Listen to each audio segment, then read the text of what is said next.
ఒకప్పుడు వాళ్ళిద్దరూ బద్ధశత్రువులు. ఇద్దరూ వేర్వేరు పార్టీల్లో నువ్వా నేనా అంటూ ఒకరిపై ఒకరు ఆరోపణలు చేసుకున్నారు.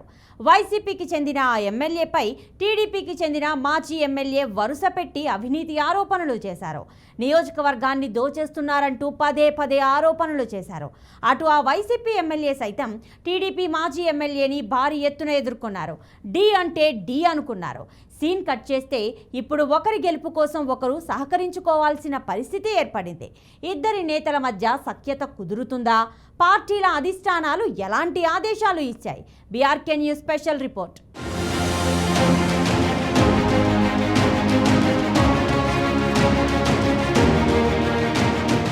రాజకీయాల్లో శాశ్వత శత్రువులు ఉండరు అంటారు. నిన్న మొన్నటి వరకు ఒకరిపై ఒకరు దుర్భాషలాడుకుంటూ ఎక్కడికక్కడ నువ్వా నేనా అంటూ పోటీ పడే నేతలు ఒక్కసారిగా మిత్రులుగా మారిపోతారు. అందుకు నిదర్శనంగానే అనేక నియోజకవర్గాల్లో పరిస్థితులు మారిపోతున్నాయి. ప్రత్యేకించి ఉమ్మడి నెల్లూరు జిల్లాలో ఆ నియోజకవర్గంలో బద్ధ శత్రువులుగా ఒకరిపై ఒకరు ఆరోపణలు చేసుకున్న నేతలు ఇప్పుడు ఒకరి గెలుపు కోసం ఒకరు పనిచేయాల్సిన పరిస్థితులు తలెత్తాయి. ఉమ్మడి నెల్లూరు జిల్లా గూడూరు నియోజకవర్గంలో ఇలాంటి పరిస్థితి నెలకొంది. 2014 ఎన్నికల్లో వైసీపీ నుంచి గూడూరు ఎమ్మెల్యే అభ్యర్థిగా పాసిం సునీల్ కుమార్, తిరుపతి పార్లమెంటు సభ్యుడిగా బెలగపూడి వరప్రసాద్లు పోటీ చేసి గెలుపొందారు. రాష్ట్రంలో టీడీపీ ప్రభుత్వం అధికారంలోకి రాగానే సంవత్సరం రోజుల్లో పాసిం సునీల్ కుమార్ టీడీపీ గూటికి చేరిపోయారు.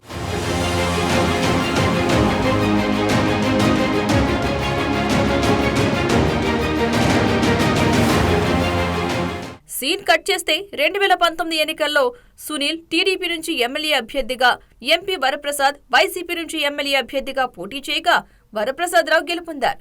ఈ 5 ఏళ్ల పాటు ఒకరిపై ఒకరు ఆరోపణలు, ప్రత్యారోపణలు చేసుకున్నారు. నియోజకవర్గంలో గ్రావెల్, సిలికా వంటి సహజ వనరులతో పాటుగా ప్రతి పనిలోనూ కమిషన్లు తీసుకుంటున్నారంటూ వరప్రసాద్పై టీడీపీ అనేకసార్లు విమర్శలు చేస్తుంది. వాస్తవానికి వైసీపీకి కంచుకోట అయిన గూడూరులో వైసీపీకి వరప్రసాదరావు వల్ల తీవ్ర నష్టం వాటిల్లిందనే ఆరోపణలు ఉన్నాయి.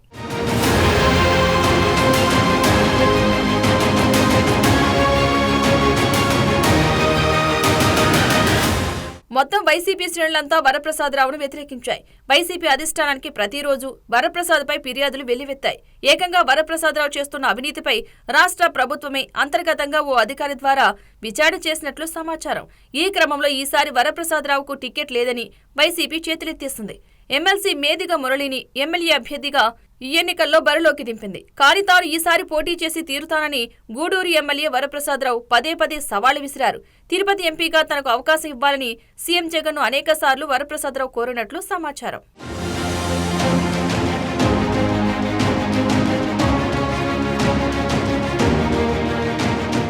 వైసీపీ టికెట్ లేదని వరప్రసాద్ కు చెప్పడంతో పార్టీ మారేందుకు ఆయన గతంలో నిర్ణయం తీసుకున్నారు. జనసేన అధినేత పవన్ కళ్యాణ్ కలిసి పార్టీలోకి వస్తా అని చెప్పారు. టీడీపీ, జనసేన, బీజేపీ కూటమిగా ఏర్పడడం వరప్రసాద్ కు కలిసొచ్చింది. మాజీ ఐఏఎస్ అధికారి కావడంతో ఢిల్లీలో ఉన్న తన సన్నిహిత ఐఏఎస్ల ద్వారా బీజేపీ అధిష్టానాన్ని కలిసి కమలం పార్టీలో చేరిపోయారు వరప్రసాద్.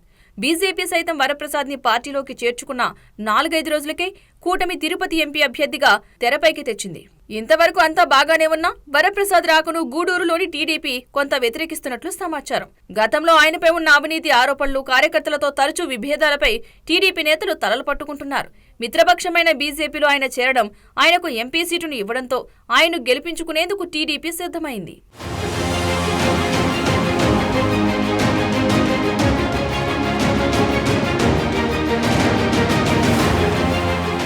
ప్రస్తుతం గూడూరులో హాట్ టాపిక్ నడుస్తోంది. ఎమ్మెల్యే సునీల్ కుమార్, వరప్రసాద్ ఒకరిపై ఒకరు చేసుకున్న విమర్శలు మర్చిపోయి ఒకరి కోసం ఒకరు పనిచేస్తారా లేదా అనే అనుమానాలు ఉన్నాయనే టాక్ వినిపిస్తోంది. ఇవన్నీ విస్మరించి కూటమి అభ్యర్థులు ఒకరి గెలుపు కోసం ఒకరు సహకరించుకోవాల్సిన పరిస్థితులు ఏర్పడ్డాయి. గూడూరు నియోజకవర్గంలో ఎమ్మెల్యే అభ్యర్థి సునీల్ కుమార్ కి కొంత పాజిటివ్ పరిస్థితులే కనిపిస్తున్నాయని పొలిటికల్ విశ్లేషకులు చెబుతున్నారు. ఈ క్రమంలో వరప్రసాద్ ఎఫెక్ట్ గూడూరు నియోజకవర్గంలో పడుతుందా అనే ఆలోచనలో కూడా టీడీపీ శ్రేణులు ఉన్నాయి.